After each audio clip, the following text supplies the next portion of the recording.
I tend to think that changes in art happen in poetry first. Mm-hmm. So, and, or at least that's where they become more noticeable. In this case, I would think that if you look at Paris in the mid 19th century, and London a little later, and Germany, of course, you'll find I'll go back to the whole idea of decadence, right? Of these decadent literature, decadent poetry. What is the archetypal figure of decadent poetry? It is the anemic, last in line aristocrat, the last of his house, who is so bored with life, with modernity, that all that's left for him is sensual pleasure. And so, like, Huysmans' character is the ultimate. He locks himself up in a palace of strange curiosities, bizarre, grotesque plants, and like turtles inlaid with gold and all kinds of queer. And he just luxuriates in this pleasure of the senses until finally he can just die, because there's nothing left of the world. There's nothing left except surfaces. Acedia, right? This is the way the monks who suffered from this condition in the Middle Ages were they were told that they suffered from something called acedia. It's the disease of our age, pretty much. Yes. And then what you see in afterwards, and this, what you see is like Dada is the kind of codification of that decadent feeling, affect that was new when Baudelaire and Huysmans and Poe were talking about it. All of a sudden it's codified, it's instrumentalized, and it happens to serve a commodity culture very well.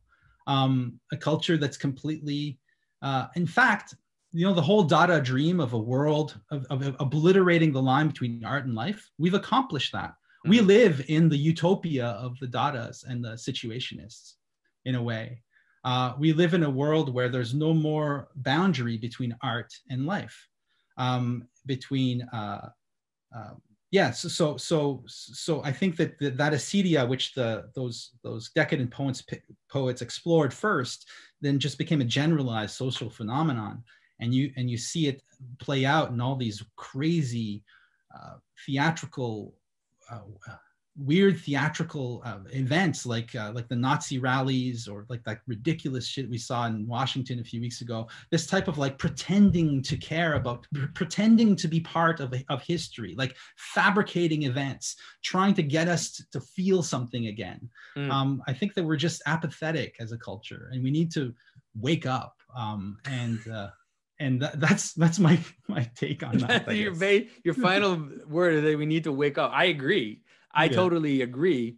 I tend to see, and that maybe brings me to one of the aspects that I've been trying to develop, which is art as participation.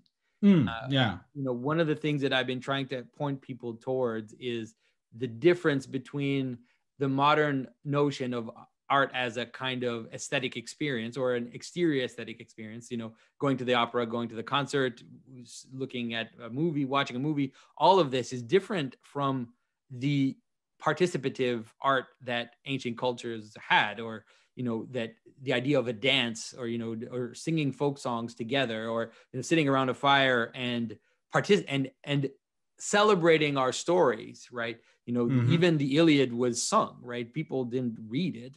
They would have bards that would come and would sing it to them because it was their story, and they would kind of have this participation.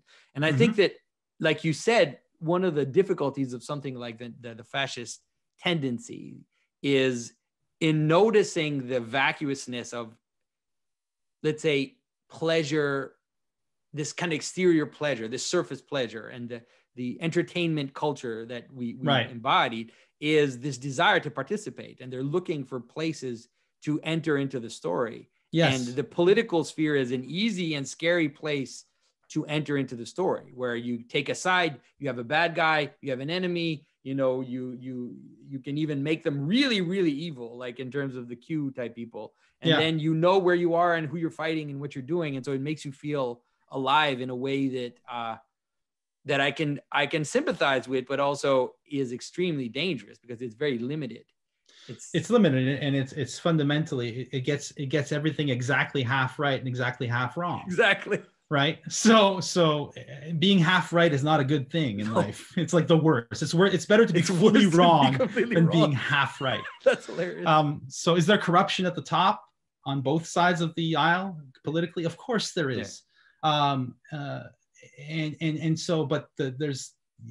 That's where subtlety becomes very important, and looking at yourself becomes very important. And not also the holier than thou feeling that the fascist sentiment encourages, that we are the pure and they are the impure. And all of a sudden, all of the stuff that we can't acknowledge about ourselves gets projected onto the other. Not a good thing, not a good path. Yeah. But that's why, like, for example, when I talk about the church building, let's say, and I try to get people to kind of experience it, because it's not, I talk about it, but it's also experiencing it, is that the church building, let's say, the way it's built, like when you enter into it, it has three parts. It has the altar, it has the nave, and then it has the narthex. Those are the main parts. And the narthex is that place of relationship with the outside, where the monsters appear, the gargoyles and all of this stuff. And so there's a hierarchy of being, but it's not a simple in-out identity, right? It's not a simple us, them, because it's actually a hierarchy which moves out into the outside and into the indifferentiated possibilities which lay outside of my identity. Right. And so it's a healthier way to encounter identity. And some people will object, because there is, to a certain extent, a recognition of the monstrosity of the strange. Like, and when I encounter something that I don't recognize, like a stranger, there is something monstrous of that.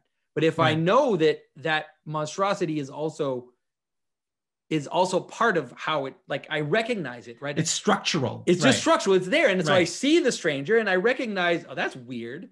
And then it's like, okay, well, now move on. Like I don't have I can get over it. I don't have to necessarily like throw a lance at it, right? It's just part of it's just part of how the world lays itself out. And the idea of having like a saint like Saint Christopher or certain other, Saint Moses, the Ethiopian, certain Moses with the horns too, the Old Testament Moses. Moses who came down with horns there. Yeah, exactly. That's a fascinating story. But so to me, it's more like trying to get people to go back into a proper story, like not the weird nationalistic story, but a story which has this space for the strange, but it also looks towards the altar, right? That it's not completely fascinated with the snake either, because, like, at least in my opinion, that can be very dangerous, because those monsters can also eat you, like they really can. Absolutely. That's the great hope, is that you're right about all this.